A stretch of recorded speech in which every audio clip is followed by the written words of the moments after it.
Assalamualaikum warahmatullahi wabarakatuh. Semoga tetap semangat. Untuk hari ini saya akan menjelaskan mengenai konsep kebutuhan istirahat tidur. Silakan disimak. Istirahat dan tidur merupakan kebutuhan dasar yang mutlak harus dipenuhi. Istirahat dan tidur cukup membuat tubuh berfungsi secara optimal. Istirahat dan tidur juga memiliki makna yang berbeda pada tiap individu. Secara umum, istirahat berarti suatu keadaan yang tenang, rileks, santai, tanpa tekanan emosional, dan bebas dari perasaan gelisah. Setiap orang membutuhkan istirahat dan tidur agar dapat mempertahankan status kesehatannya supaya lebih optimal, karena proses tidur dapat memperbaiki berbagai sel dalam tubuh. Pemenuhan istirahat dan tidur sangat diperlukan, terutama pada orang yang sedang sakit. Hal ini agar lebih cepat memperbaiki kerusakan pada sel. Bila kebutuhan istirahat dan tidur cukup, maka jumlah energi untuk memulihkan kesehatan dapat terpenuhi. Orang yang mengalami kelelahan pasti membutuhkan istirahat dan tidur yang lebih dari biasanya. Istirahat membuat seseorang merasa rileks secara mental, bebas dari kecemasan, dan tenang secara fisik. Kemudian bisa kembali bergairah dan siap melakukan aktivitas kembali. Tiap orang memiliki kebiasaan beristirahat dan menemukan cara untuk menyesuaikan dengan lingkungan yang baru. Apalagi jika seseorang tersebut sedang sakit, yang tentunya perlu beradaptasi dengan lingkungan di rumah sakit. Tidur merupakan suatu keadaan yang berulang terkait perubahan status kesadaran yang terjadi selama periode tertentu. Waktu tidur yang cukup membuat tenaga akan pulih kembali. Beberapa ahli tidur meyakini bahwa perasaan tenaga pulih ini menunjukkan bahwa tidur memberikan waktu untuk perbaikan dan penyembuhan sistem tubuh untuk periode keterjagaan berikutnya. Istirahat adalah keadaan tenang, rileks, tanpa tekanan emosional, dan bebas dari perasaan gelisah. Istirahat bukan berarti tidak melakukan aktivitas sama sekali, tetapi merupakan kondisi yang membutuhkan ketenangan. Misalnya jalan-jalan di taman, nonton TV, ini dapat dikatakan sebagai bentuk istirahat. Keadaan istirahat berarti berhenti sebentar untuk melepaskan lelah, bersantai untuk menyegarkan diri, atau suatu keadaan untuk melepaskan diri dari segala sesuatu yang membosankan, menyulitkan, bahkan menjengkelkan. Atau mungkin biasa kita sebut refreshing ya. Jadi kalau lagi suntuk, dilakukan refreshing dulu untuk menyegarkan pikiran. Karakteristik istirahat antara lain merasakan bahwa segala sesuatu dapat diatasi, merasa diterima, mengetahui apa yang sedang terjadi, bebas dari gangguan ketidaknyamanan, mempunyai sejumlah kepuasan terhadap aktivitas yang mempunyai tujuan, serta mengetahui adanya bantuan sewaktu memerlukan. Jadi ada perasaan rileks ya, dan ada perasaan terbebas dari segala sesuatu. Dalam keperawatan komunitas dan keluarga, perawat membantu klien mengembangkan perilaku istirahat dan relaksasi, mencakup saran perubahan lingkungan, atau kebiasaan gaya hidup tertentu. Jadi misalnya mengatur jumlah jam tidur atau mengatur pola tidurnya, misalnya jam tidur siangnya jam berapa saja, kemudian mulai tidur malamnya jam berapa. Nah, ini diatur bersama dengan keluarga. Tidur merupakan keadaan tidak sadarkan diri yang relatif, bukan hanya karena keadaan penuh ketenangan tanpa kegiatan, tapi lebih merupakan suatu urutan siklus yang berulang dengan ciri adanya aktivitas minimal, memiliki kesadaran yang bervariasi, terdapat perubahan proses fisiologis, dan terjadi penurunan respon terhadap rangsangan dari luar. Istirahat tidak selalu tidur, namun orang tidur pasti sedang beristirahat. Aktivitas tidur diatur dan dikontrol oleh dua sistem pada batang otak, yaitu RAS dan BSR. RAS di bagian atas batang otak ini diyakini memiliki sel khusus yang dapat mempertahankan kewaspadaan dan kesadaran, memberi stimulus visual, pendengaran, nyeri dan sensori raba, serta emosi dan proses berpikir. Pada saat sadar, RAS melepaskan katekolamin, sedangkan pada saat tidur, terjadi pelepasan serum serotonin dari BSR. Ritme sirkadian, yaitu perubahan fisik, mental, dan perilaku yang mengikuti siklus 24 jam. Jadi kebiasaan yang sudah kita lakukan secara terus-menerus dan teratur dalam 24 jam. Proses alami ini merespon terutama terhadap situasi terang atau di siang hari dan gelap pada malam hari yang mempengaruhi sebagian besar makhluk hidup, termasuk hewan, tumbuhan, dan mikroba. Contoh dari ritme sirkadian adalah tidur pada waktu malam hari dan terjaga pada waktu siang hari. Tidur sebagai salah satu irama biologis tubuh yang sangat kompleks. Sinkronisasi sirkadian terjadi jika individu memiliki pola tidur bangun yang mengikuti jam biologisnya. Individu akan bangun pada saat ritme fisiologis paling tinggi atau paling aktif, dan akan tidur pada saat ritme tersebut paling rendah. Misalnya seperti kebiasaan kita waktu bangun pagi. Nah, misalnya sudah terbiasa jam 4 pagi, maka akan begitu seterusnya setiap hari. Karena akan tercetak ritme sirkadian atau jam biologis kita. Dan tiap individu tentunya berbeda untuk jam biologisnya.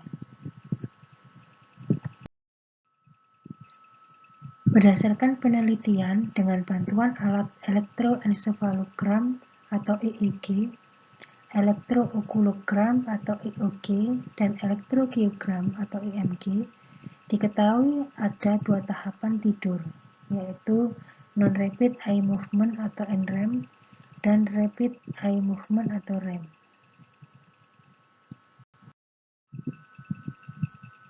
Tidur NREM disebut juga tidur gelombang pendek, karena gelombang otak yang ditunjukkan oleh orang yang tidur lebih pendek daripada gelombang alfa dan beta yang ditunjukkan orang yang sadar.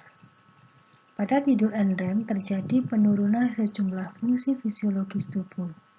Semua proses metabolik termasuk tanda-tanda vital dan kerja otot melambat. Pada tidur NREM terbagi menjadi 4 tahap. Tahap pertama dan kedua disebut tidur ringan atau light sleep. Dan tahap 3-4 disebut tidur dalam atau deep sleep atau delta sleep.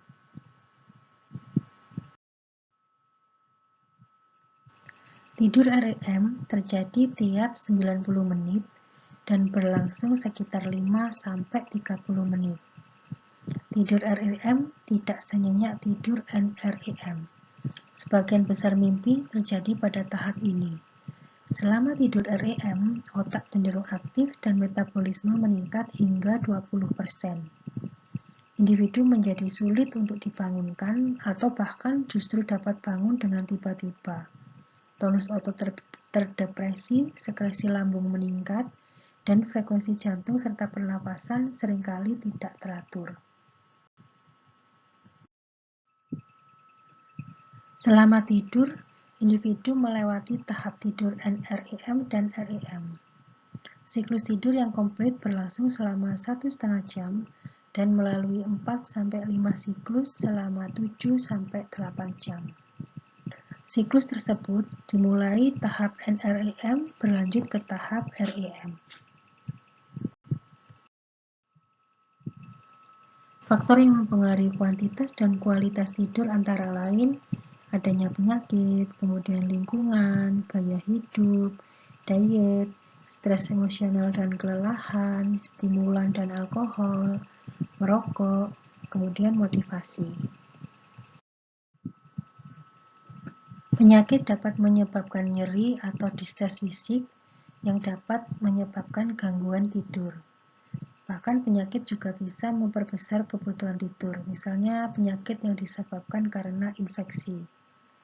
Individu yang sakit membutuhkan waktu tidur yang lebih banyak daripada biasanya. Siklus bangun tidur selama sakit juga dapat mengalami gangguan. Faktor lingkungan dapat membantu sekaligus menghambat proses tidur. Lingkungan yang aman dan nyaman dapat mempercepat proses tidur. Adanya stimulus dapat menghambat upaya tidur. Contohnya misalkan suhu atau ventilasi yang buruk dapat mempengaruhi tidur seseorang. Tapi berjalannya waktu, individu bisa beradaptasi dan tidak lagi terpengaruh dengan kondisi tersebut.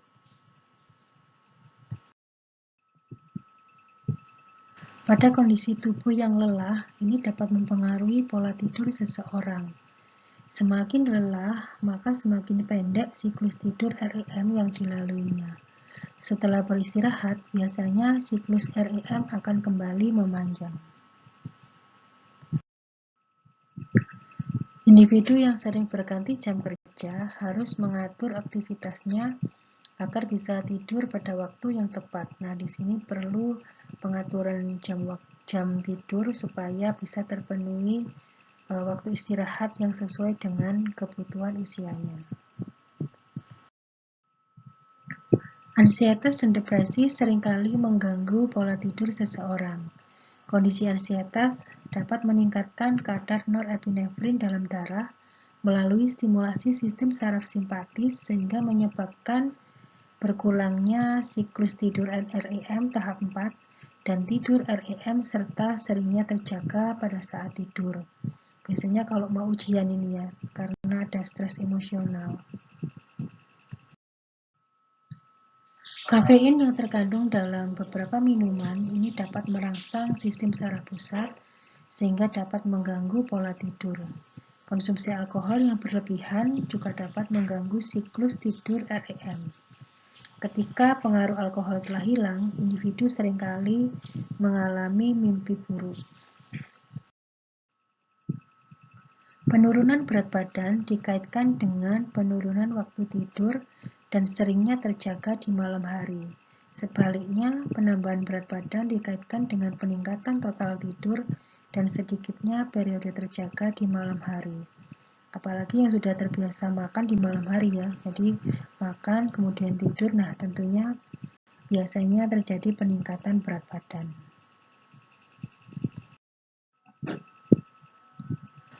Rokok. Di dalam rokok terdapat nikotin yang memiliki efek stimulasi pada tubuh.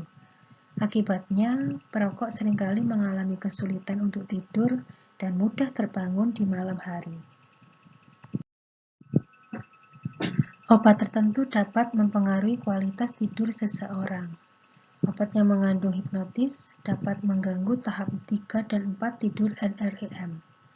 Beta-blocker dapat menyebabkan insomnia dan mimpi buruk, sedangkan narkotik ini bisa menyebabkan atau menekan tidur REM dan menyebabkan sering terjaga di malam hari.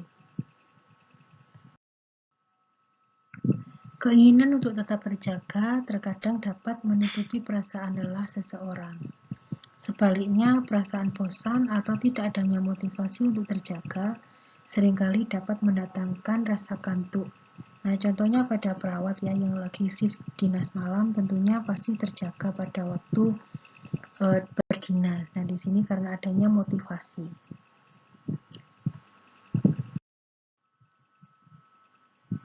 Gangguan tidur yang umum terjadi yang pertama adalah insomnia, yaitu ketidakmampuan memenuhi kebutuhan tidur baik secara kualitas maupun kuantitas.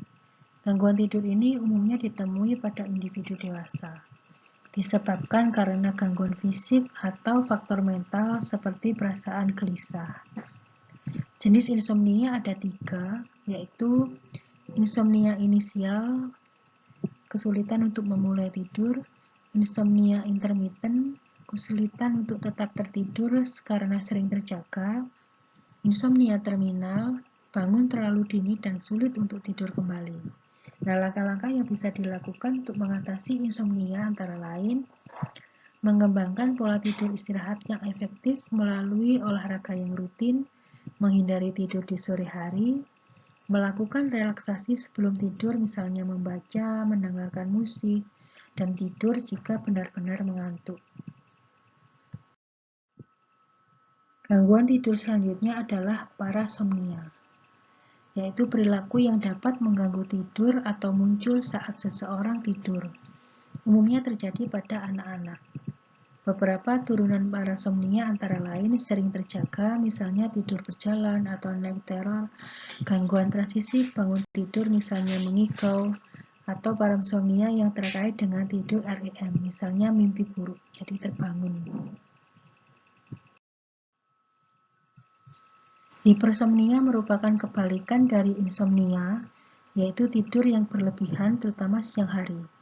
Gangguan ini dapat disebabkan karena kondisi tertentu, misalnya kerusakan sistem saraf, gangguan pada hati atau ginjal, atau karena gangguan metabolisme, misalnya hipertiroidisme. Pada kondisi tertentu, hipersomnia dapat digunakan sebagai mekanisme coping untuk menghindari tanggung jawab pada siang hari. Narkolepsi adalah gelombang kantuk yang tak tertahankan dan muncul secara tiba-tiba pada siang hari. Gangguan ini disebut juga sebagai serangan tidur atau sleep attack. Penyebabnya belum diketahui dengan pasti, diduga karena adanya kerusakan genetik sistem saraf pusat yang menyebabkan tidak terkendalinya periode tidur REM. Alternatif pencegahannya yaitu dengan obat-obatan seperti amfetamin atau methylphenidase hidroklorid atau antidepresan seperti imipramine hidroklorid.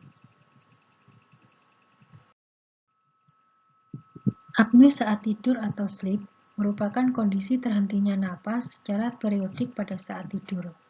Hal ini diduga terjadi pada orang yang mengorok dengan keras, sering terjaga di malam hari, insomnia, mengantuk berlebihan pada siang hari, sakit kepala di siang hari, iritabilitas, atau mengalami perubahan psikologi seperti hipertensi atau adanya aritmia jantung.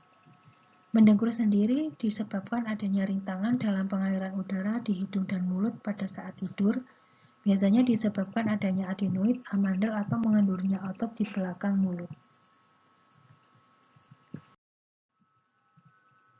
Enuresa merupakan buang air kecil yang tidak disengaja pada saat tidur atau disebut mengompol.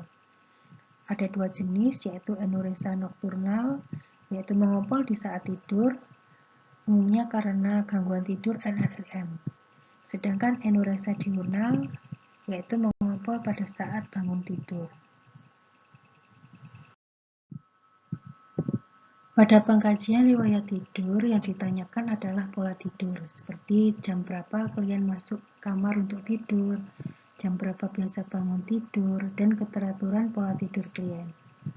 Kebiasaan yang dilakukan klien menjelang tidur itu apa saja, misalnya membaca buku, atau menonton TV, kemudian gangguan tidur yang sering dialami klien dan cara mengatasinya bagaimana.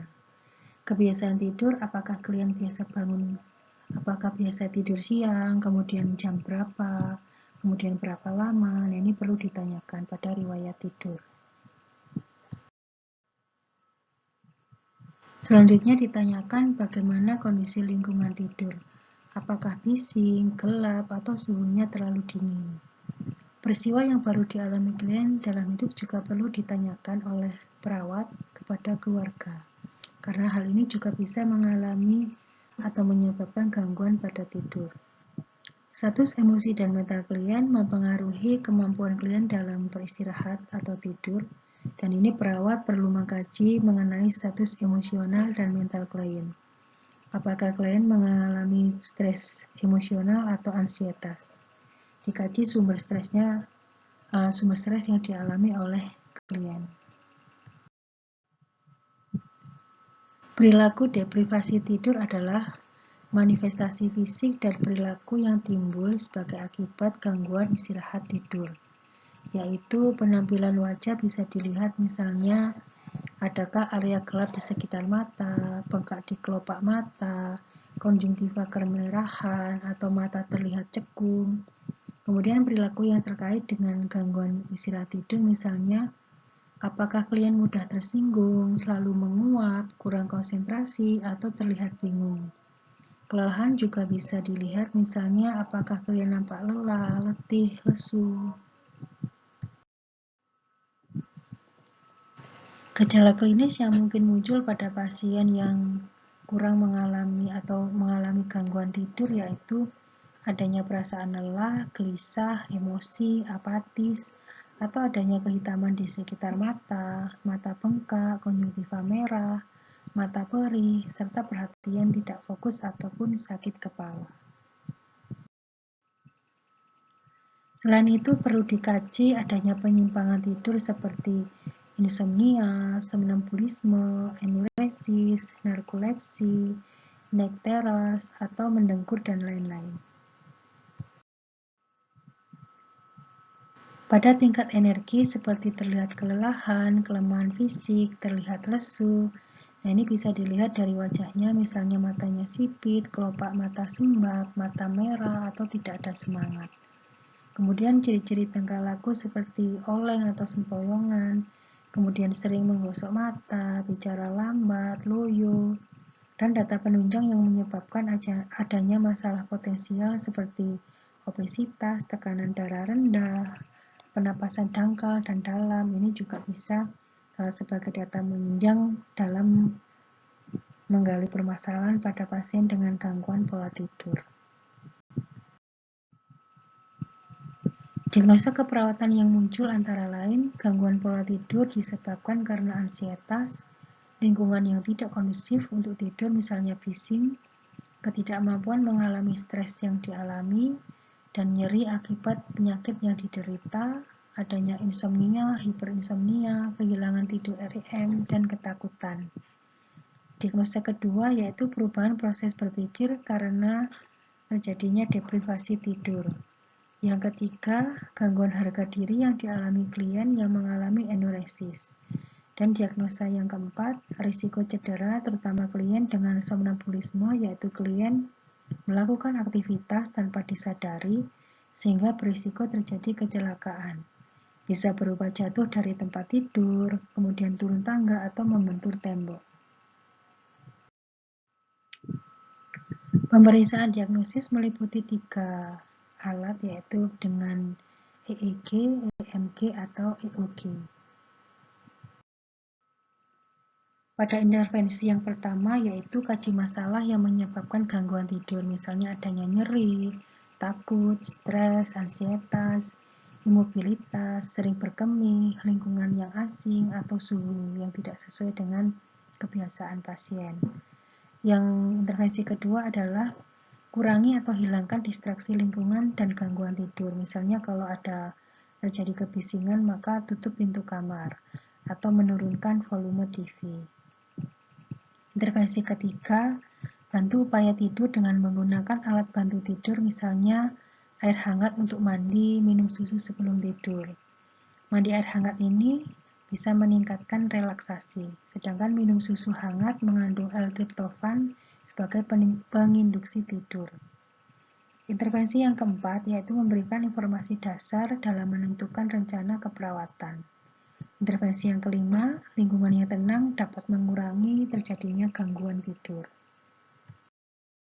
Implementasi dilakukan sesuai dengan intervensi dan kebutuhan klien.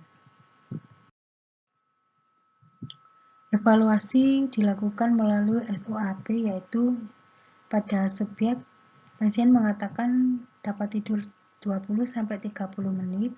Pada waktu tidur tidak sering terbangun, jika terbangun mudah tidur kembali, meningkatnya waktu tidur sesuai yang diharapkan, mengingat kembali mimpi yang dialami, menyatakan perasaan tenang sesudah tidur, bebas dari kecemasan dan depresi, dapat bekerja dengan baik dan penuh konsentrasi, klien dan keluarga mampu menjelaskan faktor yang dapat meningkatkan tidur. Untuk data objektifnya yaitu klien tampak tenang saat diwawancarai setelah bangun tidur. Sedangkan A, masalah teratasi, dan B-nya intervensi dihentikan. Demikian materi yang bisa saya sampaikan. Semoga bisa dimengerti. Wassalamualaikum warahmatullahi wabarakatuh.